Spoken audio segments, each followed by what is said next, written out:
सुबह का वक्त था। हवाओं में ठंडक, आंगन में हल्की हल्की धूप और घर के अंदर एक ऐसी चुप्पी जिसमें जैसे कोई अनकही बात छुपी हो। अर्जुन और रहाना अपने कमरे में बैठे बाबूभात के रस्मों को लेकर बातें कर रहे थे। यह उनके लिए शादी के बाद का पहला बड़ा फंक्शन था। लेकिन इस शांत सुबह में भी कुछ अनहोनी की आहट थी, क्योंकि अहाना के चेहरे पर अजीब सी बेचैनी साफ दिखाई दे रही थी।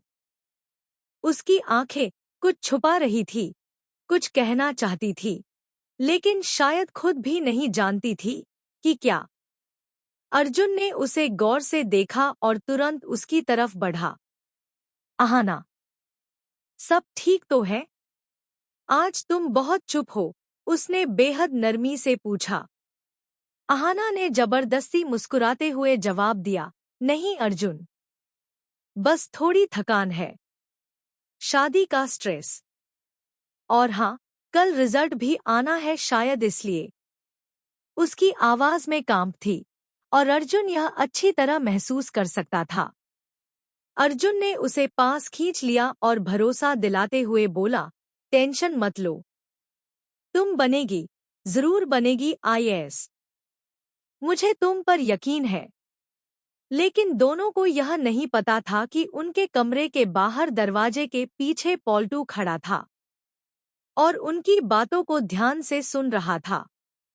उसकी आंखों में ईर्ष्या और नफरत का ऐसा जहर भरा था जो किसी भी रिश्ते को पल भर में तोड़ सकता था। वह खुद से बड़बड़ाया, ये शादी एक धोखा है। और अब देखना, मैं कैसे अर्जुन और अहाना के बीच फूट डालता हूँ। इस बार भी अर्जुन अहाना को घर से बाहर फेंक देगा, जैसे पहले हुआ था। अगले दिन घर में बाबूभात की धूम थी। हर तरफ फूलों की महक, रोशनी की लड़ियां और रिश्तेदारों की आवाजें। लेकिन इसी खुशियों की भीड़ में ठाकुर जी का चेहरा अजीब तरह से तनाव से भरा था।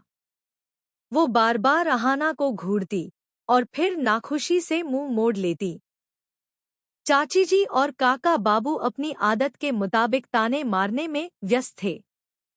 हाय रे नई बहू, ऐसे घूम रही जैसे पूरा घर इसी का हो, चाची जी ने नीचा दिखाने वाले लहजे में कहा।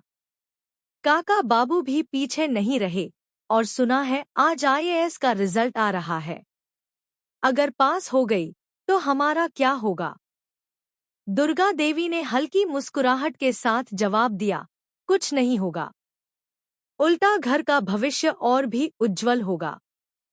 फंक्शन शुरू ही हुआ था कि दूर से अहाना की मां की एंट्री हुई। अहाना मां को देखते ही दौड़ी और उन्हें गले लगा लिया। ठाकू,